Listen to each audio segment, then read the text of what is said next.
Sekarang pun kan sama. Pak Erik sama Pak Sandi juga diminta untuk Pak Jokowi sama-sama tebar pesona. Nah, artinya. Gitu. Gimana cerita gimana? infonya Cerita tuh? gimana? Jadi calon-calonnya itu all the president's men, seperti judul film, gitu ya, baik capres maupun cawapres. Dan buat saya, Bahkan cawapresnya, Mas. iya, makanya ada nama Pak Erik, ada nama Pak Ganjar itu kan. Maaf, ada nama Pak Erik, ada nama Pak Sandi kan. Rekonsiliasi personal. Harus ada tokoh kadrun yang menjadi wakilnya siapapun yang diusulkan sebagai presiden oleh Cebong. Idealnya itu memang Mas Anies. Dan Idealnya. itulah yang disampaikan saya kira oleh Pak Surya Paloh ke Pak Jokowi. Kalau betul-betul misalnya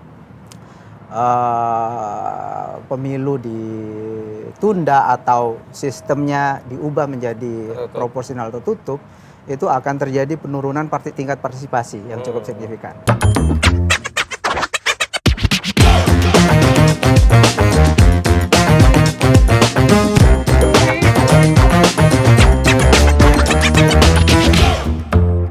Nah, ini tadi Mas Romi bilang pertarungan sesungguhnya ada di cawapres. Ya, Capres sudah selesai, Ya. udah final. ya. Nah, jadi kalau kita lihat nih dari permainan hari ini ya, PKS, Demokrat, Nasdem itu tanpa deklarasi pun kita udah tahu calonnya Mas Anies lah. Lah kan sudah toh? Iya, tanpa deklarasi bahkan. Oh iya, iya. Orang udah tahu. Ya. Persoalannya kan bukan di situ. Iya, Iya siapa kan? cawapresnya? Cawapresnya. Kalau di capres ini bisa co-ownership nih. Ya, Karena ya. Mas Romi udah pakai istilah-istilah Pialang-pialang salah. venture kapitalis. Kita pakai juga kan. Co-sharing. Iya, co-sharing. Kan? Nah, ini nanti patahnya di mana nih kira-kira Patahnya kalau di cawapres. Cawapres ini misalnya gimana caranya satu partai itu bisa menerima cawapres yang diambil? Apa bagian dari Kan kesepakatan? paling dia? sederhana kalau dalam politik itu who gets what and when. Kan begitu. Nah, jadi kalau kita berbicara how much. ya, kalau how much itu relatif. How much itu relatif karena itu kan konsekuensi saja itu. Bahasanya bahasa Maduranya uang legowo. Ya, uang mundur. Ini saat waktu legowo Pak Hatta pun begitu ya waktu di 2014. Ya, gimana cara? Ya, karena kan kemudian dikompensasi nanti you partai sudah punya cawapres. Nah, sekarang cawapres bobotnya berapa? Oh. Jadi kalau gitu menteri bobotnya berapa? Menteri apa bobotnya berapa? Oh, Jadi, ada karena metode Scoring, sharing lain ya. Nah coba Mas, cerita dulu pengalaman perjalanan panjang Mas Romi ini dalam negosiasi simulasi dan otak-atik nama ini gimana dari dulu? Let's say dari pemilu 2014. 2004, 2009, dan 2014. Apa yang lanjut. paling berkesan dan mengingat dan kalau teringat? bagi saya ya, kalau waktu bicara 2009 ya katakanlah ya. 2009. Kalau 2004 itu menurut saya sebenarnya pertarungan paling pure ya. Karena pada waktu itu Pak Hamzah maju juga sendiri sama Pak Agung ya. juga sendiri Dan ya, dengan Pak Agung. presidensial threshold belum segede. Belum setinggi hari Iya. ini. Waktu itu 8% kalau nggak salah. Nah, kita bicara mungkin yang 2009. 9 lah ya. 2009 itu kan memang P3 waktu itu kemana ya, Pak Mas? SBY. Pak SBY Iya, langsung ya. Pak Ikut SBY. menang. Early Baker ya Iya. di SBY. Enggak. Waktu itu sempat kita ke Pak Prabowo. Oh, Mega Pro waktu itu. Iya. Bukan Mega Iya Pro. dong, Pak Prabowo 2009 maju sendiri. Belum. Waktu itu adalah Prabowo, Gerindra, PAN, dan P3. Ya, belum. Hanya kurang 2 kursi. Iya. Tuh, Gerindra, PAN dan P3. PAN dan P3. Dan waktu itu kesepakatannya adalah siapapun yang terbanyak melayang kursinya itu. antara P3 dan PAN Wapres. menjadi wapres. Antara Mas Tris sama Pak Surya. Oh Gitu. iya betul Mas Tris dulu Nah, ya. terus ya, kemudian ya. kenyataannya Hidup adalah perjuangan. Iya, Ya. kemudian Cherry punya mainan. kenyataannya adalah bahwa kursi kurang 2. Sehingga pada waktu itu berdasarkan musyawarah kerja nasional partai, kita putuskan kita nggak mungkin menunggu sampai kemudian Pak Prabowo bisa berangkat dan kemudian kita hangus. Karena ini konsekuensinya ke pemilihan umum presiden berikutnya, nggak boleh nyalonin. Maka kemudian Kernas Partai memutuskan, oke, kita balik kucing ke Pak SBY. Nah, kemudian Pak Surya berangkat ke Pondok Indah dan teman-teman semua cerita sudah tahu lah pada waktu itu ada ya sedikit Disimulasikan rame-rame oleh- lah pada waktu itu. Apa sih, Mas? Ini Vertu bukan?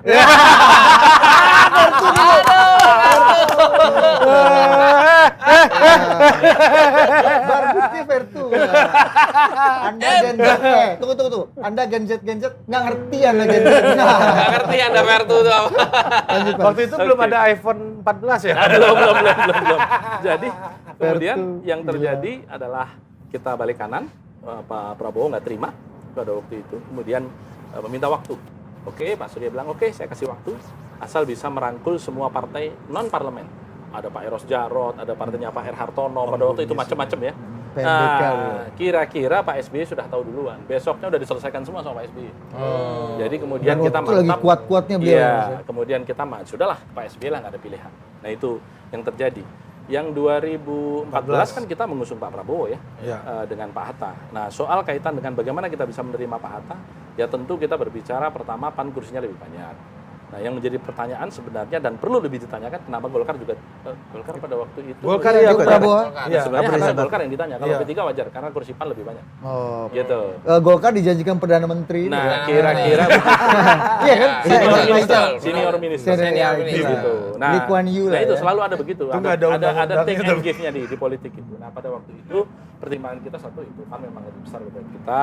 Kemudian yang kedua, apapun Pak Hatta ini kan biasanya Pak SBY dan Pak SBY adalah presiden berkuasa. Masa iya sih maju nggak di backup? Gitu. Jadi Udah nggak punya keyakinan calon itu ya. pula Demokrat kan waktu asumsi itu kita kan. itu pasti menang. Gitu. Sehingga memang kita ya nyaman-nyaman saja. Oh secure berarti saja, memang gitu. ada stempel desain politiknya ini harus dapat stempel istana dulu juga. Loh, apapun istana itu masih berkuasa ketika pemilu diselenggarakan. Dia adalah faktor. Dan dia punya perangkat segala Kalau macam misalnya perangkat ya. istana itu tidak diletakkan sebagai faktor, ngapain Pak Jokowi teriak rambut putih, dahi berkerut? Gitu. Muka Jadi berkerut mas. muka berkerut. Iya. Nah, jadi artinya beliau sadar betul bahwa istana itu faktor. Lu ini Gitu. paham dong, Mas Ganjar tuh mukanya belum, dahinya udah, Iya. itu maksudnya. Jangan lu makin, Gitu. itu kalau yang kerut semua Pandana Baban loh. Iya. Kan gue bicara verbatim. Iya. Ya, verbatimnya begitu. Lanjut, Jadi lanjut. posisi pada waktu 2014 ya clear, nggak ada masalah juga. Gitu. Nah kalau yang 2019 ya sudah pastilah karena memang kita bagian dari koalisi. Tapi memang keberadaan Mas Romi ini memang jadi pelumas di mana-mana kayaknya ya. Gitu ya. Dalam negosiasi ini. Ya. Itu bos. Iya kan? Ya, bahasa Iya. Maduranya ini kerongkongan emas Masih ini. ya. Bos. Kerongkongan emas. Masalah belum Nyaman tentu aja. selesai kan? Yang penting enak didengar. Enak dulu. Yang penting keluar ruangan happy. Yang penting happy. Belum tentu masalah selesai. Iya kan itu happy itu kan pintu masuk menuju. Emasnya enak, kerongkongannya yang nggak enak. Enggak mas, ini kan ini. Kalau pemain bola jago kan sepatu emas. Oh, iya. Nah, Kalau kalau politisi Negosiator jago. olah-olah jago ini kerongkongan emas. Jangan bilang olah-olah dong. Iya. Negosiator. Negosiator. Kalau kita di Senayan bilangnya Raja Olah. Iya. Ya. Umum ternyata istilah itu. Udah kita halusin, dia kasarin lagi ya kan. Mantap kawan mas. Iya. Mas Edi Nah, coba kasih nah dulu. Nah. ini gimana nih mas? Nah, kasih dulu komentar nih. Kira-kira kawan dulu nih. ini udah diceritain sama Mas Romi nih soal cawapres pun ternyata di 2014 itu butuh stempel dari kekuasaan. That's why Pak Jokowi masih membuka gestur-gestur Opsi-opsi. ya tadi ya. Nah, Dan apa maknanya Pak Jokowi yang kelihatan kalau dulu kan Pak kita tahu Pak SBY, nggak mungkin Pak SBY dukung Pak Jokowi, udah jelas tuh dulu 2014. Karena antitesis kata Karena Zulfan antitesis. Dimnas. Sekarang pun kan sama. Pak Erik sama Pak Sandi juga diminta untuk Pak Jokowi sama-sama tebar pesona. Nah Oh, artinya, gitu, Oh Mas. gitu. gimana? Mas? Gimana cerita Ceritanya infonya gimana? tuh? Jadi cukup nggak? Nggak ada, lanjut. Kita kalau perlu kita panjangin acara demi Mas Romi ini nih. Ayo. Jadi pada satu kesempatan tentu kan ada Pak Erik bertemu dengan saya, kemudian Pak Sandi juga di tempat yang lain ketemu atau pas acara ketemu begitu. Memang mereka juga menyampaikan kepada Pak Ketum ya karena memang apapun pengambil keputusan akhir adalah Ketum berdasarkan mukernas partai. Mereka menyampaikan bahwa memang kami ini diminta untuk mempopulerkan diri. Nanti bisa cek lah ke istana, Mas Romi kan juga bisa bicara gitu, tanya gitu. Oh gitu ya, gitu. Dan informasi itu kan kemudian kita cross check kan ke beberapa titik yang memang seharusnya kita melakukan pengecekan dan betul. Nah yang penting bahwa dua-duanya kita berikan fasilitas ruang ya seluas-luasnya untuk bersosialisasi di P3 karena tentu keputusan itu nanti adanya di ujung. Nah saya pribadi melihat bahwa Pak Jokowi berkeinginan agar besok itu desainnya dua. Di pasangan manapun itu lead-nya adalah partai koalisi. Dan hari ini hampir sudah terbentuk dan terjadi. Di KIB semuanya partai koalisi, di PKB Gerindra juga koalisi, di Anies Nasdem itu lead-nya juga Perubahan. Anies Koalisi. lead-nya kan Nasdem begitu. Jadi itu sudah tersampai. Nah yang kedua adalah calon-calonnya itu all the president's men, seperti judul film. gitu ya, baik capres maupun cawapres. Dan buat saya bahkan cawapresnya, Mas. iya. Iya, makanya ada nama Pak Erik, ada nama Pak Ganjar itu kan. Maaf, ada nama Pak Erik, ada nama Pak Sandi kan. Jadi buat saya sebagai seorang aktor politik, apa yang dilakukan Pak Jokowi ini hal yang wajar saja. Karena beliau ingin semua narasi pembangunan ya, yang hari ini bagus, itu berlanjut. Dan buat saya, ke depan kalau kita berbicara konsep kepemimpinan nasional, itu harus memenuhi 3 kriteria. Pertama, kontinuasi. Apa yang bagus dilakukan oleh Pak Jokowi, itu harus dilanjutkan. Apapun itu. Gitu ya. Kemudian yang kedua, komplementasi. Apa yang masih kurang, ditambah. Dan yang ketiga yang paling penting untuk bangsa ini ke depan maju, yaitu rekonsiliasi. Kenapa? Kadrun versus cebong ini harus diakhiri. Karena energi bangsa ini lebih dibutuhkan untuk menghadapi persaingan keluar, bukan antar kita. Kalau rekonsiliasi Mas Anies dong. Nah, rekonsiliasi itu ada 2. Pertama, rekonsiliasi institusional. Yang kedua, rekonsiliasi personal. Nah, rekonsiliasi institusional idealnya ada partainya kadrun yang menjadi pengusung presiden yang dari cebong. Kenapa kok presidennya harus dari cebong dalam tanda petik? Ini kode, Bu. Ya, karena memang kenyataannya hari ini dalam tanda petik cebong ini kan yang berkuasa dan mayoritas koalisi ini. Idealnya PKS dukung Pak Ganjar. Idealnya PKS dukung Pak Ganjar. Itu Idealnya akan mengakhiri semua rekonsiliasi. narasi kebencian. Ya, satu. Itu yang institusional sifatnya. Headline ini. Yang kedua adalah rekonsiliasi personal. Harus ada tokoh kadrun yang menjadi wakilnya siapapun yang diusulkan sebagai presiden oleh cebong. Idealnya itu memang Mas Anies. Dan Idealnya. itulah yang disampaikan saya kira oleh Pak Surya Paloh ke Pak Jokowi. Gitu. Hanya masalahnya apakah ini bisa diterima? Kerso apa enggak? Ya, Gitu. ini kan Desain kaitannya politiknya. dengan capres dan partai-partai pengusungnya ini bisa terima. Yang paling memungkinkan rekonsiliasi institusional atau personal. rekonsiliasi personal atau pribadi tadi Eh, dalam personal, peta sekarang. personal. Karena Oh, kalau personal. institusional itu kan ya kan artinya kalau PKS kan dia rundingannya kan seluruh partai. Kalau personal kan runding satu orang aja. Nah, sekarang tinggal menurut teman-teman siapa yang mewakili personal. Kalau misalnya Anies tidak, second base-nya siapa? Berarti benar juga pepatah lama ini Mas Rumi ya. Gitu. Di balik setiap perubahan ada keberlanjutan kan. Iya. Karena yang pasti adalah perubahan itu sendiri. Karena kalau Mas Romi jawab institusional berarti nanti kita lihat dalam waktu-waktu dekat apakah ada satu partai yang akan menjadi bagian dari pemerintahan baru, pemerintahan Pak Jokowi ini. Artinya di reshuffle kabinet kah, ada koalisi baru kah, ya kan? Mas Ediman, apa dampaknya apabila desain politik seperti Mas Romi bilang tadi, kombinasi cebong kampret di setiap onggokan koalisi ini nih gitu? Iya, satu sisi mungkin yang ada di pikiran saya kira Pak Jokowi dan banyak orang adalah mereka lebih mengedepankan yang disebut sebagai stabilitas ya. Pengen stabil, tidak ada persoalan di publik. Satu sisi itu penting, tetapi di sisi yang lain itu sebenarnya bisa menjadi sangat berbahaya kalau tidak ada semacam oposisi atau gerakan yang mencoba mengimbangi pemerintah. Sekarang ini kan praktis hanya ada 2 partai kan yang oposisi dan jumlahnya sekitar 15%. Berhadapan dengan 85% kekuatan pemerintah. Menurut saya itu tidak sehat untuk Karena civil demokrasi. society kita melemah, Mas. Justru Betul. Jujur saja setelah reformasi ini, iya. para rekan-rekan aktivis civil society itu kebingungan pertama ketika tokoh oposisi utama yang namanya Gus Dur almarhum itu menjadi presiden. Loh, terus musuh saya siapa gitu. Ini selama ini musuhnya pemerintah paling utama jadi presiden. Termasuk Pak Jokowi sebenarnya. Banyak sekali kawan-kawan civil society yang masuk ke pemerintahan. Jadi di luar civil society melemah, di dalam proses politiknya juga melemah kekuatan politik yang seharusnya menjadi penyeimbang. Hanya 15%. Lalu kemudian kalau sekarang kita berpikir tentang reshuffle, ada isu mengenai menarik PKS masuk ke dalam kabinet atau misalnya AHY menjadi menteri salah satu menteri di dalam, artinya oposisi atau penyeimbang di dalam politik kita menjadi lebih kecil dan buat para pengamat politik Indonesia menyatakan bahwa kita sekarang ada penurunan kualitas demokrasi itu bisa menjadi lebih besar karena apapun bisa dilakukan oleh pemerintah, tidak ada suara oposisi. Media-media misalnya bagian dari civil society juga susah bergeraknya karena juga dimiliki oleh para politisi juga kan. Jadi itu bahayanya dari sisi itu ya. Tetapi saya melihat itu ada kemungkinan, misalnya saya bahkan melihat ya Mas Romi di koalisi perubahan itu bukan hanya soal cawapres mungkin yang belum jelas ya. Jangan-jangan juga capresnya juga belum jelas. Tidak ada misalnya pertemuan secara formal Koalisi di antara perubahan itu maksudnya Mas Anies. koalisi perubahan untuk Mas Anies.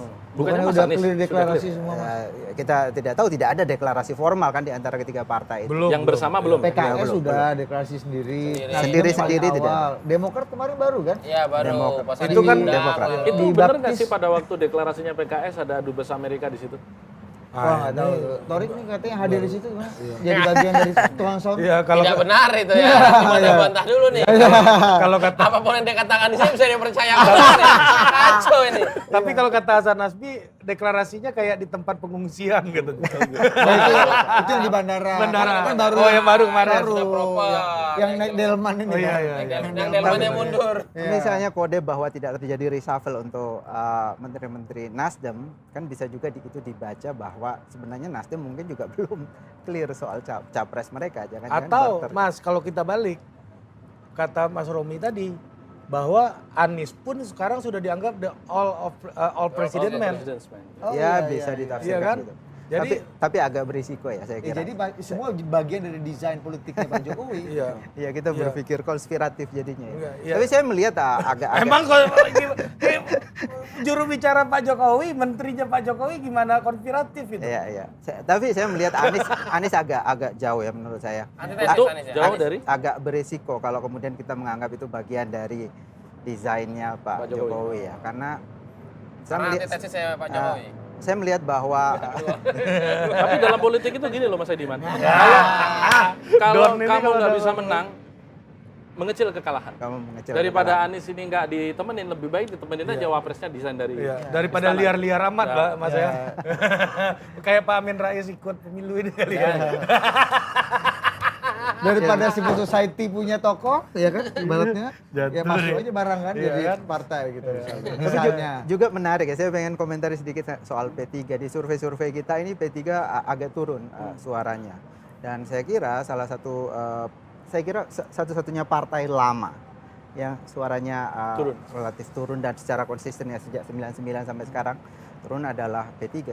Saya kira salah satu persoalannya adalah regenerasi, tidak muncul tokoh-tokoh muda. Jadi saya kira P3 membutuhkan orang kayak Mas Romi untuk kemudian tampil kembali ya. Ya ini udah bener nih. Iya, Iya kan? sudah. Pak Mardiono juga Jadi jadwal kita orang kapan baru. lagi? Minggu depan lagi. Langsung minggu, di Mas. jadwal ini. Tiap minggu lebih asik. Mas, nah tapi tadi kita udah apa? Cepat ya ditangkap. Kok kayaknya kita yang sibuk kan? Beliau nanya jadwal kita. Padahal kita janjian sama dia lama banget bos ya kan kemana-mana ini. Tapi nggak lewat resepsionis kan? Nggak langsung. Kalau Nggak lewat. nggak nih ada calon presiden yang kalau mau ketemu dan janjian wawancara itu dari satpam seminggu, dari satpam mengalir ke resepsionis ke resepsionis per departemen, dari kemudian ini seminggu lagi. Kemudian nanti setelah itu dirapatkan di antara Jangan departemen-departemen. lu sebut departemennya. Nggak nih, Ya, semua deh. ya. Terus kemudian ke badan komunikasinya. Singkat Ah, cerita ya, aja sampai di itu aja. approval udah bulan Oktober, Mas. Iya. Pendaftaran September. Iya. Nah ini malah Oktober 2024 setelah presiden baru dilantik ya kan. Nah inilah contoh ya, Anda ini jangan sok-sok itulah ya. Apa? Bukan maksudnya ya. Itu di Amerika Mas ceritanya gitu. Ya, Wakanda Kembali. di Wakanda. Mau Ini- partainya Joe Biden. Iya. Kagak. Udah. Donald Trump kan Joe Biden Donald Trump. Aduh, ini jangan beresiko dulu. Mas ini tentang reshuffle kabinet. Ini kan kita udah ketemu 3 kali Rabu Pon, besok nih Rabu Pon yang keempat ini Iya. udah nggak Hari ini. kemarin. Hari ini Hari Rabu. ini ya tanggal 8 Iya, hari ini ya. Iya. lewat juga kan barang itu kan. Ini apa Ada yang apa terjadi? Apa yang terjadi? Berdasarkan wangsit terakhir Rabu Pon sudah nggak sakral. Iya. Ganti apa? Jumat Kliwon. Mas, gue kasih spill terakhir dong. Apa itu? Ya soal Ya, rekomendasi. kemarin Mas baru. Awi ada di istana juga kan, Mas Awi kan? Iya, Mas Awi. Waktu kita sama Zoom di sini, Mas. Iya. Mas Awi ngapain di istana nih gitu. Istana ternyata cat musolanya warna kuning, warna hijau. Ya kalau saya melihat sederhana ya. Kan sekarang ini yang sudah pasti membutuhkan pergantian Menpora ya, karena itu kan alasan konstitusional. Iya. Beliau kan sudah menjadi wakil ketua umum PSSI harus mundur. Jadi memang Oh, jadi kalau pengurus teras PSS itu harus mundur jadi menteri Mas? Ya? Menpora, karena PSSI itu anggaran utama kan dari Menpora.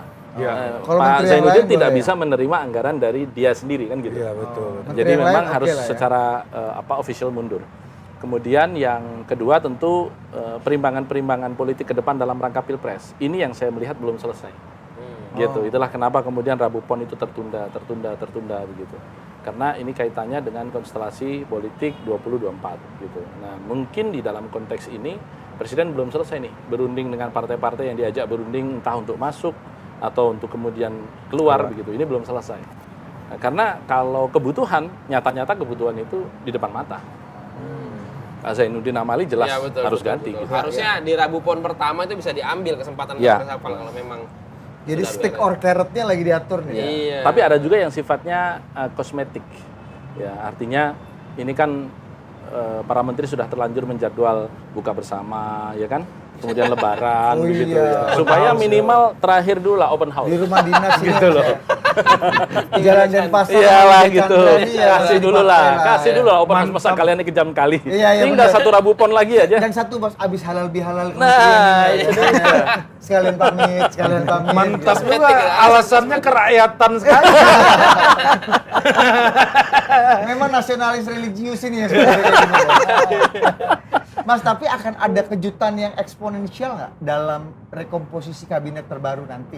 Ini kita nggak mau bicara ini ya nama atau partai. Ada Enggak. kejutan yang Clue-clue aja ini. Iya, Enggak, eksponensial nggak? enggak akan Mengagetkan? ada. Nggak ada. Formasi koalisi sepertinya masih akan tetap Dipertahankan sama. sampai Oh, akhir. Nasdem berarti masih di dalam ya? Tidak akan ada. Nasdem masih di dalam ya? Lu bilang nggak usah sebut, lu Iya kan nggak usah sebut terjemahkan kata sendiri dia. juga sama dia. Capek juga lama-lama gitu. Oh gitu. Ya, ngapain lente jadi wartawan?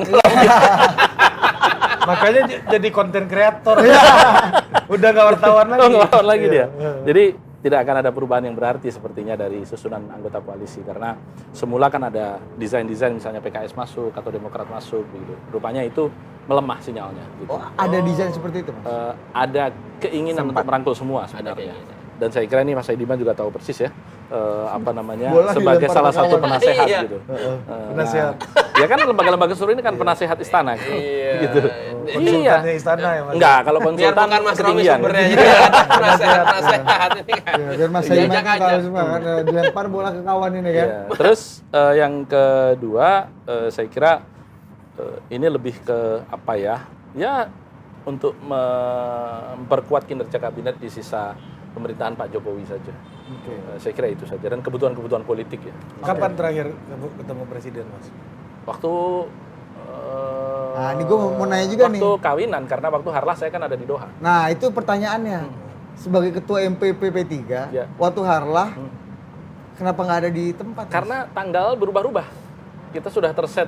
Saya nggak bisa geser acara yang di Doha karena itu acara apa namanya international championship gitu. Jadi nggak bisa digeser. Jangan, Sementara Pak. presidennya bergeser. Alasan jangan terlalu teknis gitu Mas. Iya. Memang kenyataannya itu. Jadi nggak ada alasan ideologis, nggak ada alasan politis, nggak ada. Tiketnya Alasannya udah teknis keburu saja. diisut kayak apa ya kan? Lah iya. Paspor mau Iya. habis. Iya, itu kayak, dia. ya kan? Karena nyari tiket bisnis tuh ngantri, Bos. Karena kita kalau mengundang presiden, kita harus menyiapkan diri kalau presiden itu berubah-ubah karena padatnya jadwal. Oh kerja. iya, iya. Oh jadi Harlahnya P3 pun menyesuaikan Jadwal presiden. jadwal presiden. Semua orang yang mengundang presiden pasti menyesuaikan diri kecuali yang ada hari besar nasionalnya. Kayak hari TNI 5 Oktober kan nggak mungkin bergeser-geser kan. Harlah ini bisa atur Mas ya. Ya puncak resepsinya bisa diatur. Tapi puncak resepsi. Ada partai yang enggak Dapat video pun enggak. iya. Ya, ya kan namanya suami istri itu kan ada kalanya juga bertengkar satu sama lain kan. Tapi kan tetap statusnya punya surat nikah. Oh. Begitu. Walaupun sampai nggak mau video call itu ya, Ya, suami perkara istri bisa ya. punggung-punggungan di kasur ini kan urusan lain, Bos. Urusan lain. Gitu. Kata orang-orang yang udah menikah. itu. Kasih catatan Ini dong. testimoni apa Jangan tadi? Anda pakai opini. Nggak usah ngajak-ngajak, Anda. nggak usah ngajak-ngajak, nggak usah ngajak-ngajak. Mas Romi, Tunggu sebentar. Ini satu, Mas Romi tadi bilang Pak Jokowi punya desain politik untuk cawapres-cawapres. Mas Sandi dan Pak Erik Silakan tebar pesona. Ya, dipersilakan dan diminta untuk tebar pesona. dan P3 memfasilitasi. Nah, kan beliau bilang P3 memfasilitasi. Apakah P3 memfasilitasi itu juga karena Pak Jokowi yang punya mau atau memang Mas Romi merasa bahwa P3 harus memfasilitasi keinginan tebar pesona dari dua kawan Loh, ini? kenyataannya Ini kita sebentar, anggota Mas. koalisi. Ada satu pertanyaan anak bawah nih. Apa itu? Tambahan ya? Tambahan. Bang Sandi itu orangnya Pak Prabowo apa orangnya Pak Jokowi sih sebenarnya? Tanya dia. Tanya kan gitu. Kan Mas yang bilang orangnya Pak Jokowi. Loh bukan soal orangnya Pak Jokowi, diminta untuk membangun sosialisasi, mempertahankan elektabilitas, popularitas, ya kan. Dan bagi saya itu sah-sah saja gitu. Apalagi beliau-beliau itu dalam posisi memiliki jabatan publik. Ya kan? Karena hari ini seseorang itu naik karena memiliki jabatan publik. Kalau nggak punya jabatan publik, bikin konten aja susah, Bos. Makanya terlihat itu surveinya Mas Anies turun kan setelah beliau nggak jadi gubernur. Karena bikin konten aja susah.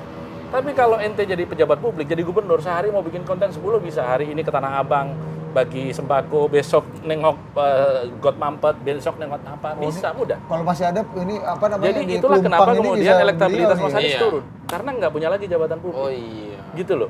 Coba lihat kontennya Pak Ridwan Kamil, Pak Ganjar, siapapun lah, Bu Khofifah yang punya jabatan publik. Gupsunya ada gupsunya. Nah, semuanya itu adalah kontennya sebagai pejabat publik. Cari gara-gara. Ya, Apa tapi urusan Anda? Mas, tapi gini. Nah, tapi gini nih. Kita minta gupso mantap. Gupsu Nih, top, ada gupsu. yang berbeda nih ya. Dulu, ini kita melihat salah satu rujukan kami di sini kan kalau PDIP ya misalnya Opung Panda lah. Ya. Dan PDIP lainnya tentunya ya. Waktu Nasdem mencalonkan Dia waktu Nasdem mencalonkan Mas Ganjar di saat Rakernas. Nasdem mencalonkan Mas Ganjar. Rakernas kan keluar Tiga tiga nama. nama, Tiga Anies, nama, Anies, Ganjar, dan Ganjar, Andika. Andika. Yes. Ganjar salah satunya. Ya. Reaksi PDIP itu keras sekali. Marah. Dan akhirnya hubungan PDIP dengan Nasdem mengeras. Nggak lama kemudian muncullah embrio koalisi perubahan. Ya. Nah, apakah dengan Mas Sandi yang dienger-engerin oleh P3 kemana-mana udah pakai baju hijau, lebih sering pakai baju hijau daripada baju kantong banyaknya yang Pak Gerindra Ya, ini kan? 4 kantong. Empat kantong ini. Iya. Udah lebih sering pakai peci baju hijau Mas Sandi ini. Itu nggak membuat hubungan P3 dengan Pak Prabowo, junto Partai Gerindra ini jadi seburuk PDIP dengan Nasdem? Menurut keterangan Pak Ketum, Pak Mardiono, ketika bertemu dengan Pak Prabowo terakhir, beliau menyampaikan sepanjang itu demi bangsa dan negara. Lanjut. Oh gitu. Tapi isu Kira-kira ini meyakinkan nggak ya? Meyakinkan sekali. Artinya asli nggak itu? Asli. Kayak ini aktor ini.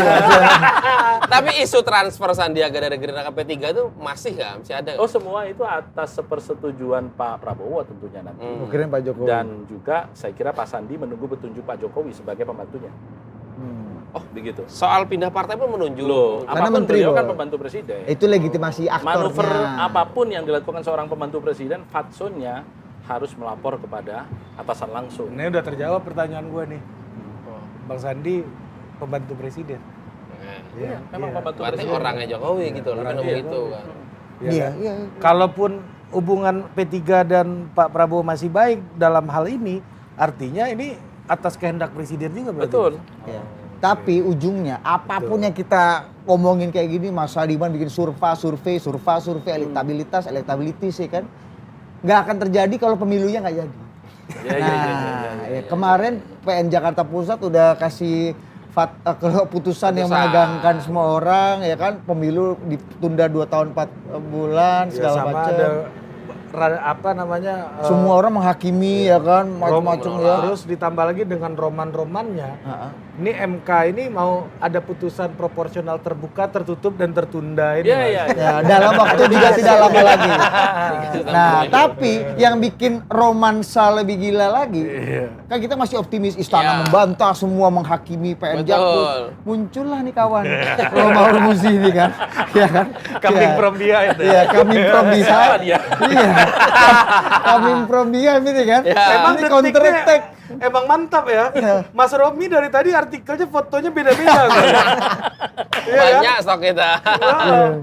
Cuma cari Iya, foto kan? agak susah tadi yang agak. Iya, Oke, beda. nanti lu foto yang agak Kemarin bener itu, nih Mas Mas. di Iya, detik iya. nih Mas. Di sini Mas Bambang Pacul komplain.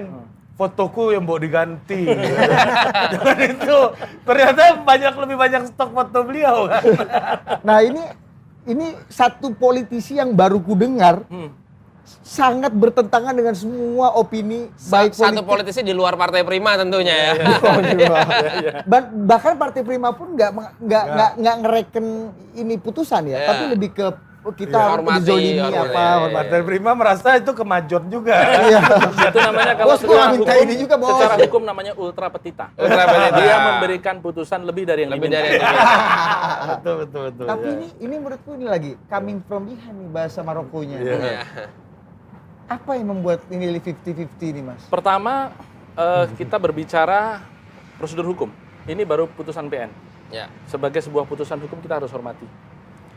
Tadi saya berbicara juga di salah satu media nasional bersama Profesor Gayus Lumbun.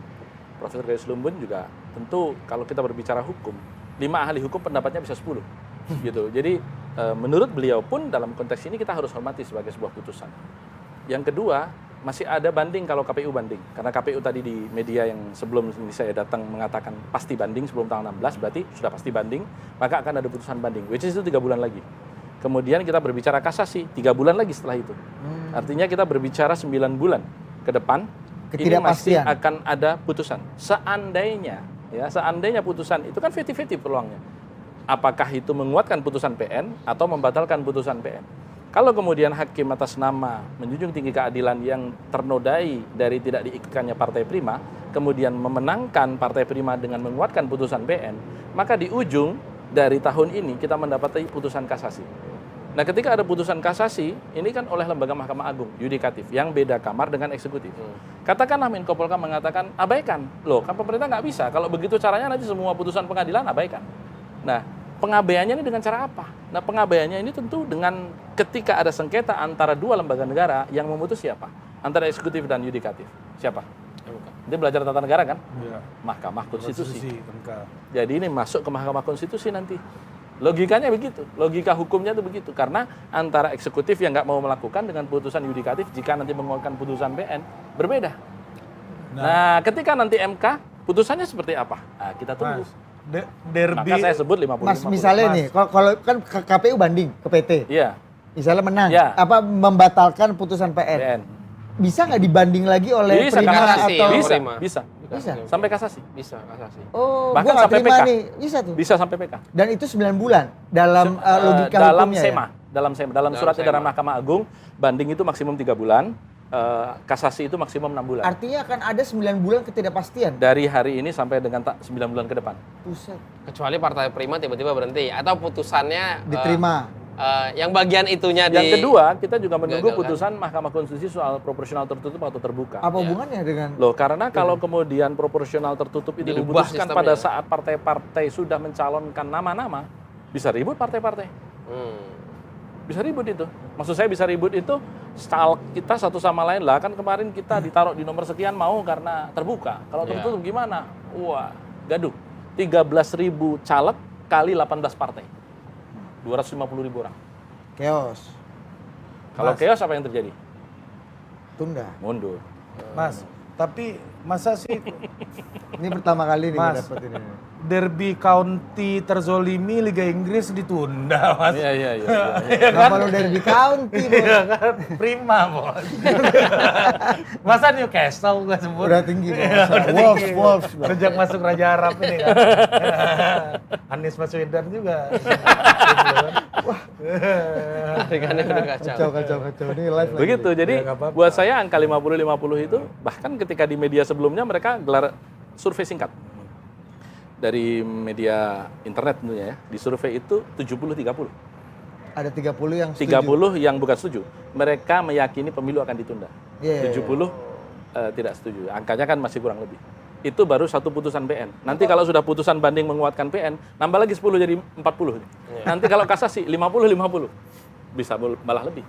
Oh, Meskipun Undang-Undang Dasar mengatakan demikian, perlu undang Pak Bambang Susatyo itu, disertasi beliau di Unpad itu mengatakan bisa melakukan pengunduran pemilu dengan keputusan MPR.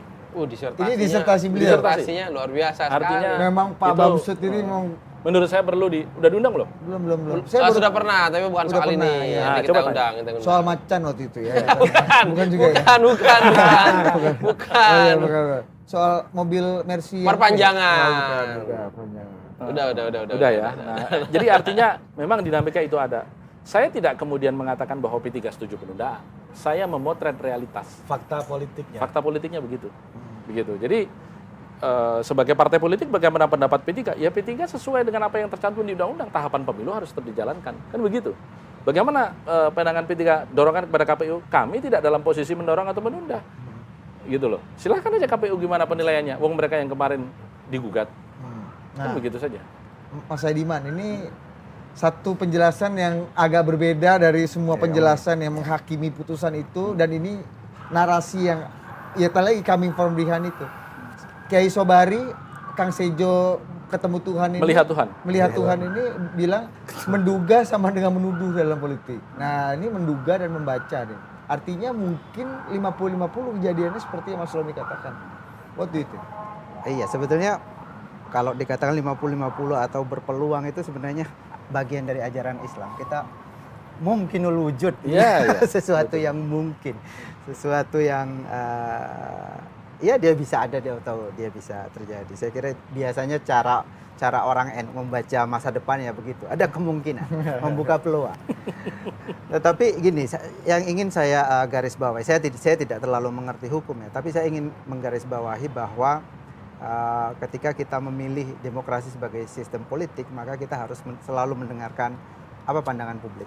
Di dalam survei kita, ide mengenai gagasan mengenai kembali ke sistem proporsional terbuka atau menunda pemilu itu sangat tidak populer. Kembali ke sistem proporsional tertutup atau menunda pemilu itu sangat tidak populer, atau memperpanjang masa jabatan atau 3 periode dan seterusnya yang pernah muncul di kita itu pandangan yang sangat tidak populer. Dan kalau itu dilakukan, menurut saya justru sangat berbahaya. Tadi disebut bahwa ada sejumlah elit daftar anggota DPR dari partai-partai sekian ribu, banyak sekali, itu bisa berontak juga. Dan publik juga sangat resisten ya terhadap ide semacam itu. Bahkan surveinya begitu, surveinya mengatakan begitu ya. Surveinya mengatakan itu. Bahkan kita menemukan bahwa kalau betul-betul misalnya pemilu ditunda atau sistemnya diubah menjadi proporsional tertutup, itu akan terjadi penurunan tingkat partisipasi yang cukup signifikan. Sebelumnya kan di pemilu terakhir kita kan sekitar 80%, tingkat partisipasi sebelumnya 77%, itu bisa menjadi 60 sampai 50%. At least tapi lebih tinggi dari pemilu Amerika tetap. Ya, tentu saja. Tapi ada penurunan yang besar. Itu menunjukkan ada sumber legitimasi dari pemerintahan berikutnya menjadi sangat berkurang di publik. Dan politisi peduli nggak sih Mas? Apa nggak mereka yang penting menang berapapun partisipasinya gitu? Peduli, tapi yang paling penting menang. ada. Itu canggih jawabannya. Peduli itu yang paling penting menang. Saya kira peduli dalam pengertian karena misalnya ya dalam sistem proporsional tertutup itu mungkin yang akan diuntungkan adalah elit utama di partai. Tetapi elit-elit yang ingin maju sebagai anggota DPR atau elit-elit partai yang sekarang ada di DPR, juga di DPRD dan seterusnya, saya kira mayoritas mereka menolak itu. Karena itu anggota DPR 5 betul. tahun aja enak, kata Nusron Wahid nih.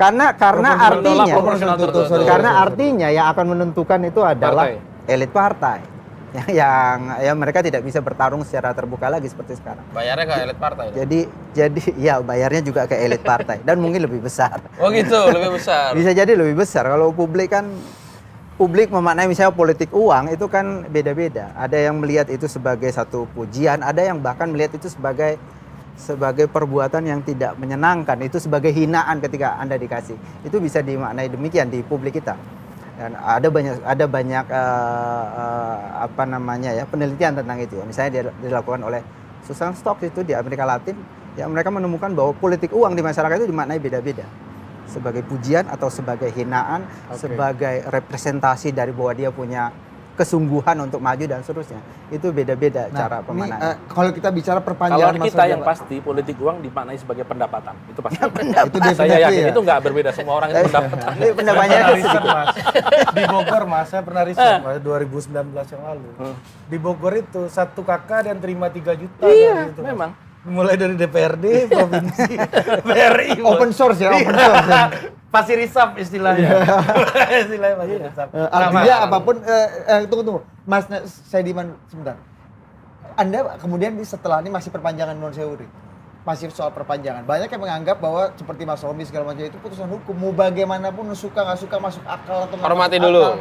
Kita harus hormati putusan hukum karena kita restart gitu. Yeah. Tapi kan perdebatannya itu Kak, apakah putusan hukum di tingkat pengadilan negeri itu bisa mengatasi it's putusan hukum anyway. Gitu loh. Itu ini kan logika yang akal sehat nih. Ini apakah ini apa? Enggak, itu putusan hukum it's anyway.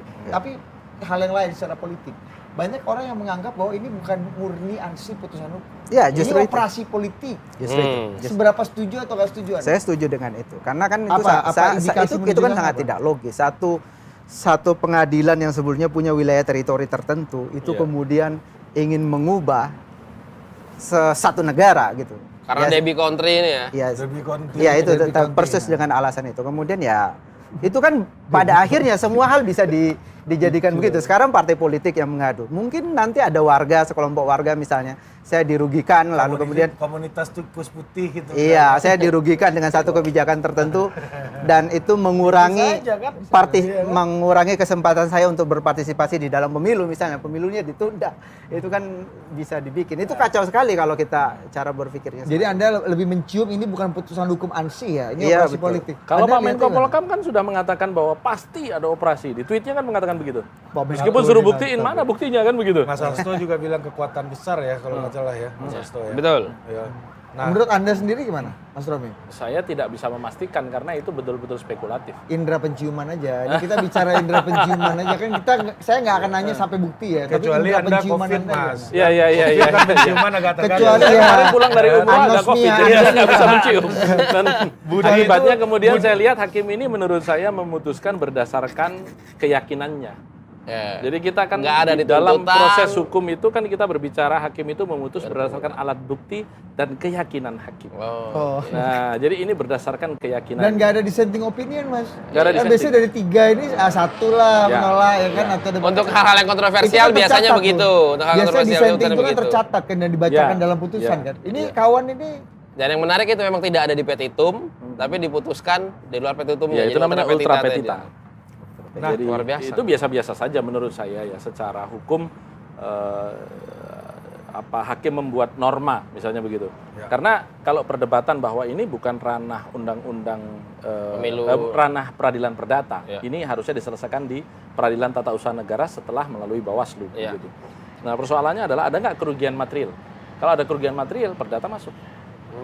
Kami berperkara ketika waktu itu dualisme P3, saya dengan Pak Ian Farid, itu kami itu digugat di Peradilan Tata Usaha Negara untuk SK Menteri Hukum dan HAM-nya, kemudian kerugian perdata dia digugat kami itu di Peradilan Perdata, kemudian kami juga digugat di Kamar Mahkamah Konstitusi.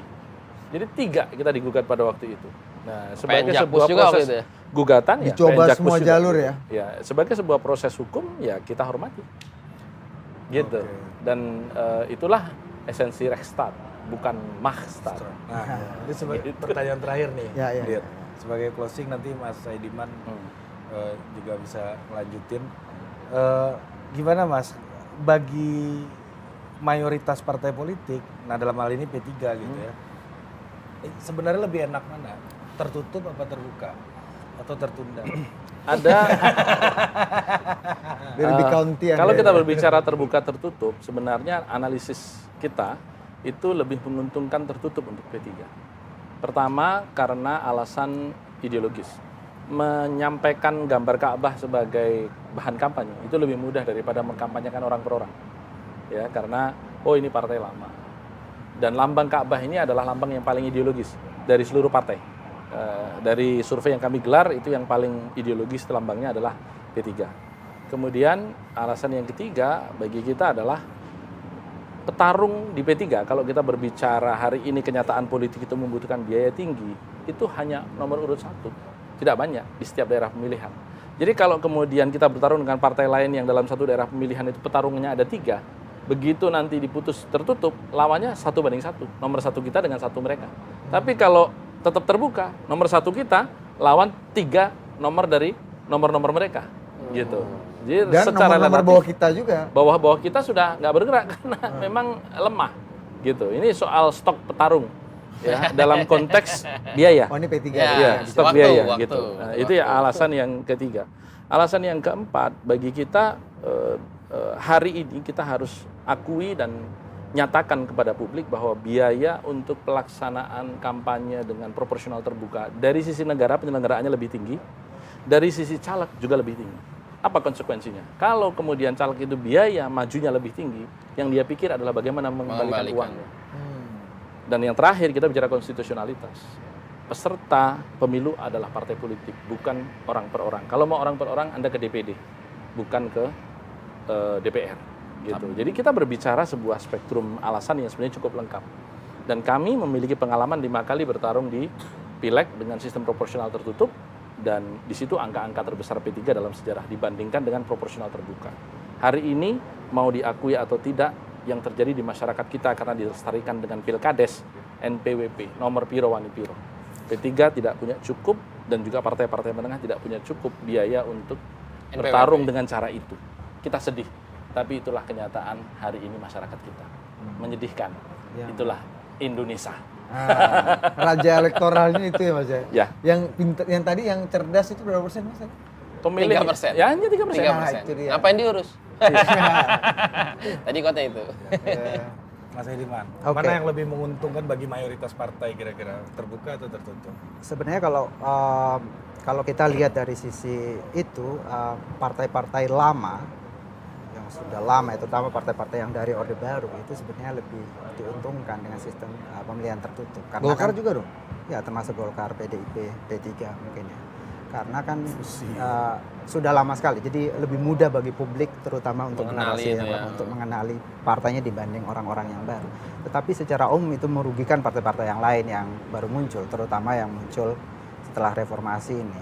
Gerindra, Partai Demokrat, terbaru juga sangat partai, apalagi partai baru ya, karena kekuatan utama mereka bukan pada partainya, branding partainya, tapi pada orang per orang. Calegnya. tokoh-tokohnya itu ya, dari sisi itu. Jadi kalau kita lihat sebenarnya lebih banyak partai yang dirugikan dibanding yang diuntungkan kalau sistemnya dikembalikan kepada sistem proporsional tertutup. Kemudian saya mungkin karena ingin menanggapi sedikit ya soal mereka yang setuju dengan proporsional tertutup, misalnya alasannya karena politik uang dan seterusnya. Sebetulnya di dalam sistem proporsional tertutup, jangan-jangan justru politik uang lebih marak gitu, dan yang akan mereka sogok bukan publik tetapi elit yang akan menunjuk mereka sebagai calon kan. Jadi mungkin mudaratnya jadi lebih besar sebenarnya ya dibanding dengan Tapi lebih murah yang daripada terbuka. yang Belum tentu. Enggak juga, Belum tentu tentu. juga. Belum tentu. Jangan-jangan menyogok elit yang satu itu bisa lebih besar daripada, dan yang selanjutnya karena dia bertanggung jawabnya kepada elit, maka artinya publik ya tidak terlalu mendapat manfaat dari sana. Loyalitasnya kembali ke partai. Loyalitasnya ke elit, bahkan ke pemilik partai. Dan partai kita kan kalau partai secara institusional baik gitu, terlembaga, tetapi kan umumnya partai-partai kita ini partai yang dimiliki oleh figur orang-orang tertentu. Iya. Tapi masalahnya kita udah beberapa kali proporsional terbuka. Ya. Dan berapa orang yang kenal dengan alek-aleknya yang udah jadi sekarang? Ya apalagi kalau Aku aja nggak kenal. apalagi kalau sistemnya tertutup. Ya Itu maksudnya lebih terbuka aja nggak kenal. Apalagi maksud gue ini udah 3 kali nih terbuka dan nggak kenal.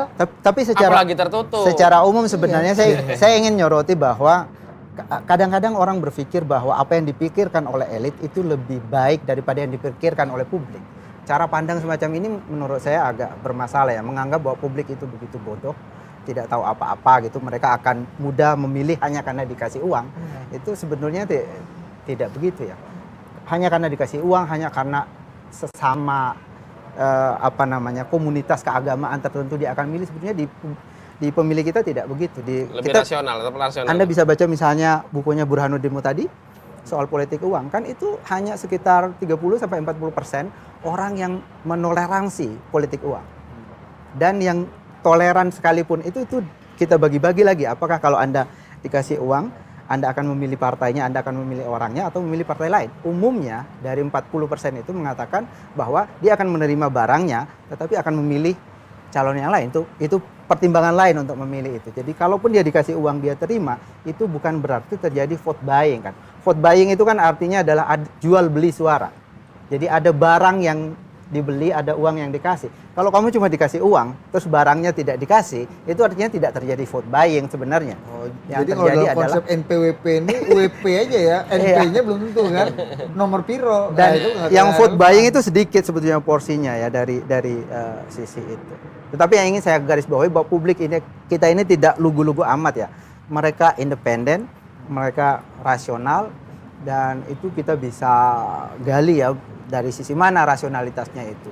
Partai-partai politik silih berganti jadi pemenang pemilu misalnya, mereka yang dipersepsi baik itu dipilih kembali dan seterusnya, itu semua menunjukkan ada logika publik. Misalnya Indonesia ini mayoritas Muslim, tapi partai-partai Islam kan tidak terpilih sebagai partai yang didukung mayoritas publik, itu juga menunjukkan ada rasionalitas publik yang bekerja di sana. Jadi, Tapi kenyataan yang lain adalah bahwa partai-partai pemenang itu adalah partai-partai yang memiliki tingkat kapital yang tinggi. Itu adalah kenyataan.